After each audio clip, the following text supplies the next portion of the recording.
Olá pessoal, tudo bem? Professor Edivaldo aqui na área. Vamos para mais uma aula. Então hoje eu vou falar com vocês sobre o crack de 29, né, que foi a quebra da bolsa de valores. Mas inicialmente eu vou falar um pouquinho com vocês o que é uma bolsa de valores, né? Então você imagina que você tem aí uma empresa, né? Essa empresa, ela precisa de mais capital para investir. Aí o que ela faz? Ela pega uma parte do valor né, da sua empresa, do mercado, e coloca na bolsa de valores. Então ela vende essa parte, vamos imaginar que você tem uma empresa aí, você vende 20%, né, do valor dessa empresa. Aí você pega, né, essa parte de 20%, coloca na bolsa de valores, e aí você vai vender isso aí para os acionistas. Quem são os acionistas? São os caras que compram essas ações dessa empresa que está sendo vendida aí na Bolsa de Valores. Então, a Bolsa de Valores nada mais é do que uma mediadora para as pessoas que investem aí no mercado financeiro. Essa é a ideia, né, da Bolsa de Valores. Tá legal? E aí a gente observa o seguinte, a década de 20 foi uma década extremamente importante para os Estados Unidos, porque nós tivemos uma prosperidade econômica, né, que contribuíram aí dentro desse, né, cenário aí mundial. Só lembrando que nós tivemos aí a Primeira Guerra Mundial, né, que foi de 1914 a 1918, e os norte-americanos foram os grandes vencedores, que saíram aí muito bem dessa guerra. E aí os anos 20 realmente foi uma loucura, né, como foi chamado na época aí nos Estados Unidos. E aí nós temos o crescimento dessa indústria, né, que ocorreu, principalmente as indústrias aí de automóvel, química, né, e estradas, que eles começaram a desenvolver todo esse processo, né, ferrovias. Então, tudo estava funcionando muito bem, né, nos Estados Unidos, porque eles foram os grandes vencedores aí. Aí a gente tem né, um aumento dessa produção, devido à aplicação de novos métodos, né, de produção e aos progressos técnicos, né, que estavam surgindo aí nos Estados Unidos, e, consequentemente, isso trouxe uma característica importante aí para aquele momento, que foi o desenvolvimento da agricultura, né, a mecanização. Aí a gente tem as pessoas que começam a se deslocar para a cidade, porque tudo estava indo muito bem, né? Tudo isso aconteceu dentro de um cenário, né, de um crescimento econômico que vai provocar aí um excesso de otimismo dessas pessoas. Então eles achavam que a coisa estava tão boa que aquilo ali não iria acabar nunca mais. Aí tem um fenômeno interessante, né, que é a Bolsa de Valores de Nova York. As pessoas começaram a comprar esses títulos, né, as empresas começaram a vender esses títulos, e as pessoas começam a comprar esses títulos, a gente chama de ações, né, que são pequenas partes da empresa, que eles vamos imaginar aí, você tem uma empresa, você coloca 30% do valor dessa empresa, divide em partezinhas, e coloca na bolsa de valores, as pessoas vão lá e compram.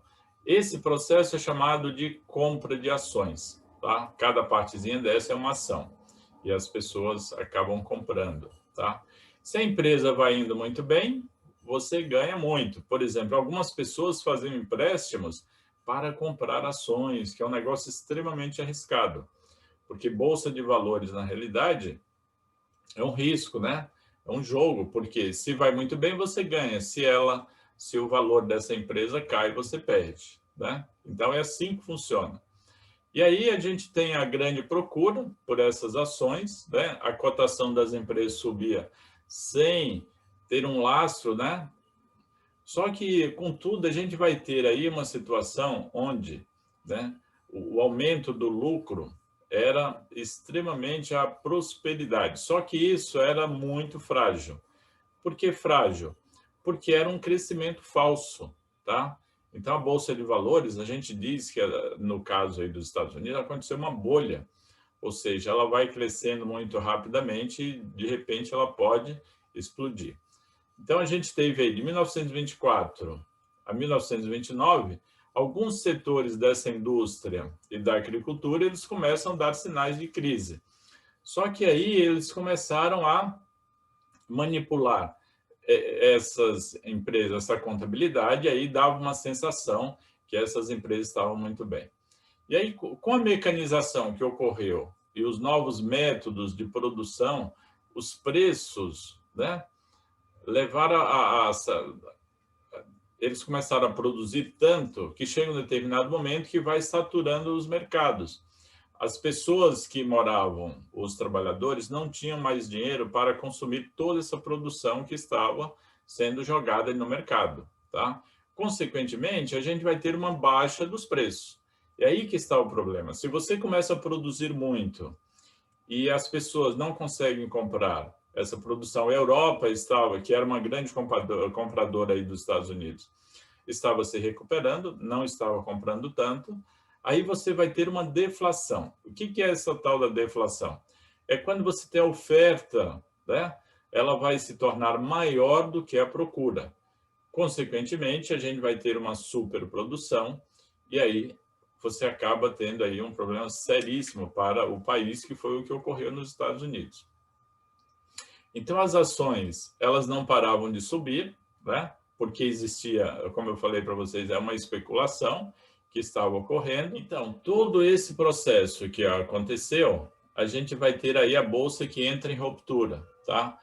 Falência dos acionistas, né? Surgiu rapidamente, os bancos falindo, uma vez que os especuladores, né, não tinham como pagar os empréstimos.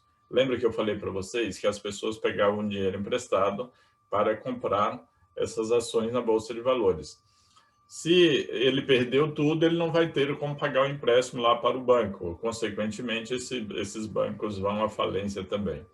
Aí, quais as consequências disso? Né? Aumento do desemprego, diminuir o consumo, porque se a pessoa diminui o salário ou perde o emprego, ela não vai ter mais como comprar.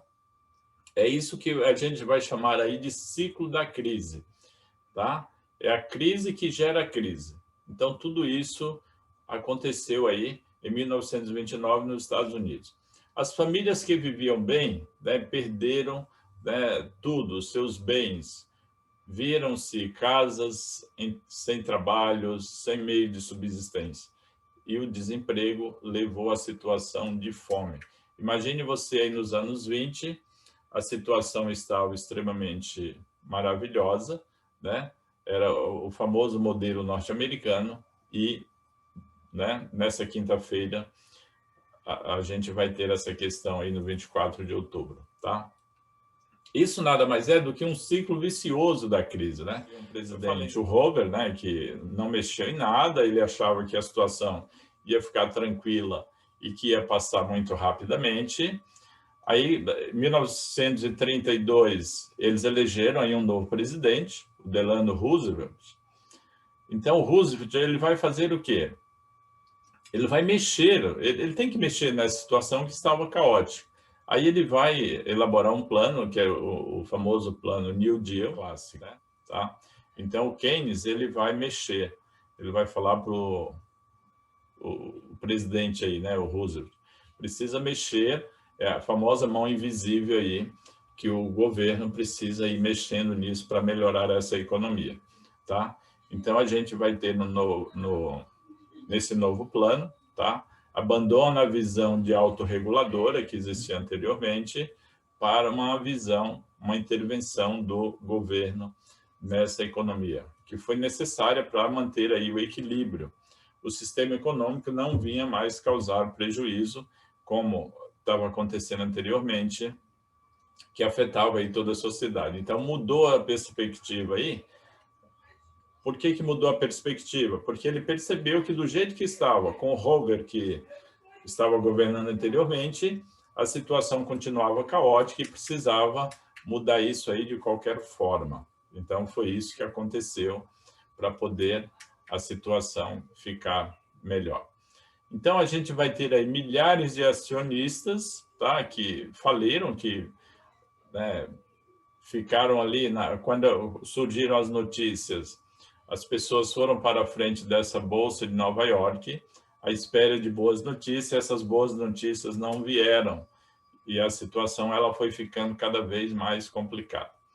Agora, dentro de uma perspectiva aí, a gente vai ter a mundialização do capitalismo, a drástica redução de créditos, né, dos Estados Unidos a outros países, porque eles não estavam conseguindo nem organizar o seu, né, mercado interno, a elevação das tarifas alfandegárias, né, a igual retração do comércio mundial.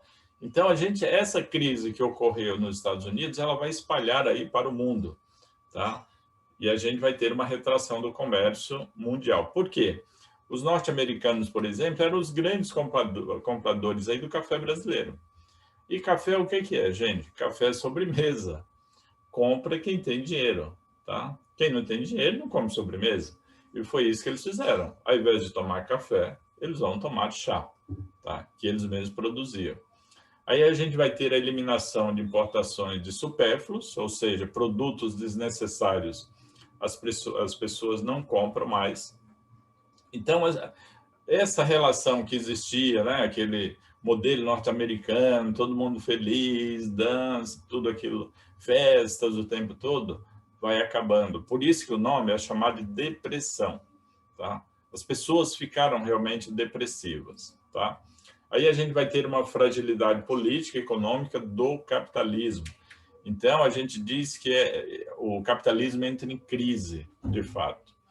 Aí no cinema surge uma figura importante, né, chamado Charlie Chaplin, que ele vai mostrar exatamente, né, uma crítica muito forte aos efeitos dessa crise, que ele vai chamar de alienação, que ocorreu aí, uma alienação produzida pelo capitalismo, tá?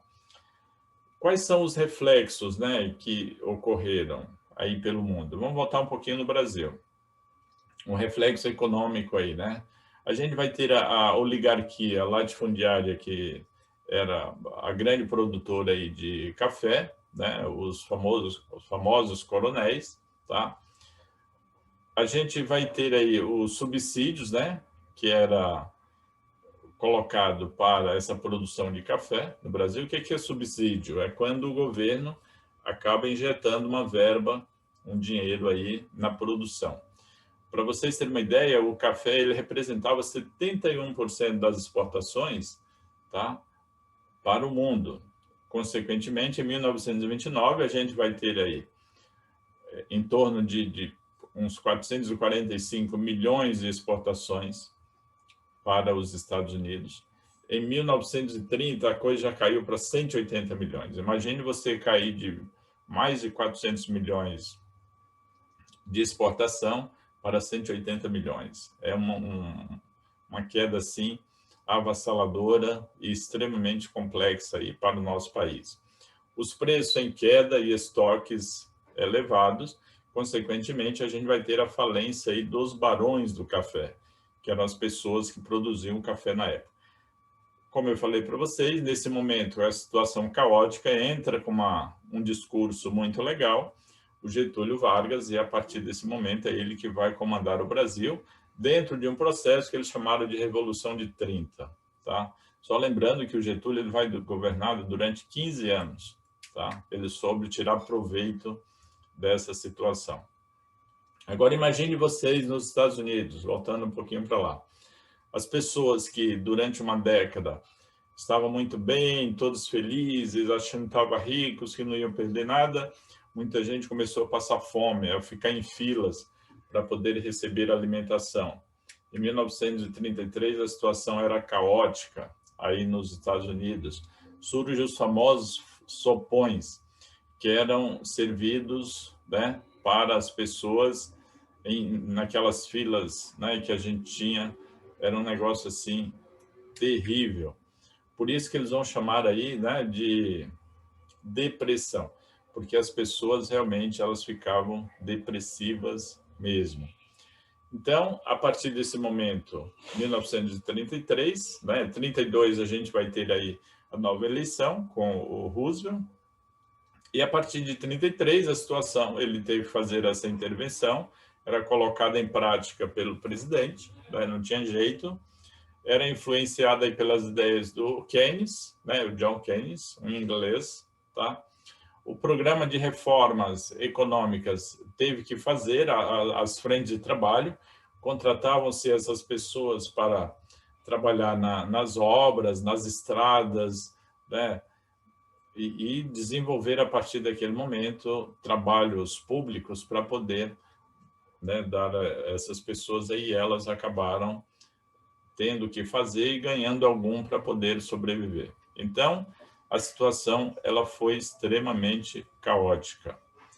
Aí os Estados Unidos, em 1937, a gente vai ter o desemprego que foi reduzido, o aumento de 70% na renda.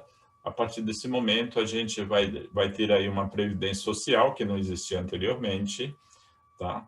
Para vocês terem uma ideia, aqui a gente tem o seguro-desemprego, lá não tinha. O cara perdia o emprego, ele ficava numa situação difícil, como ocorreu, e tinha que depender do governo aí para sobreviver. Então, a fome ela foi extremamente avassaladora nesse momento, né? Só para vocês terem uma ideia, essas obras públicas que eles começaram a desenvolver, a gente tinha prioridade aí para a construção de hospitais. Eles construíram mais de 2.000 hospitais, né? Mais de 6.000 escolas, 13.000 centros de lazer. Então, essa situação, de uma certa forma, ela vai melhorar outra parte, por exemplo, dessas construções que eram importantes aí para a população que veio depois. Então, né, graças a isso, é um governo que entrou ali com uma pegada diferente, né, foi o Roosevelt, e, consequentemente, ele vai tirar esse país, né, dessa situação que ficou extremamente arrasado, ok? Daquele liberalismo, tá, para um liberalismo, ainda continua o liberalismo, mas com uma intervenção aí do governo para poder salvar esse país e o mundo de modo geral, né, para a situação ficar melhor. E o que vai salvar novamente os Estados Unidos? 1939, a gente vai ter aí a Segunda Guerra Mundial e os norte-americanos começaram a voltar a se tornar aí figuras importantes no mundo. Tá bom? Mas isso é uma aula para outro momento. Ficar por aqui. Um abraço a todos e obrigado pela atenção de vocês.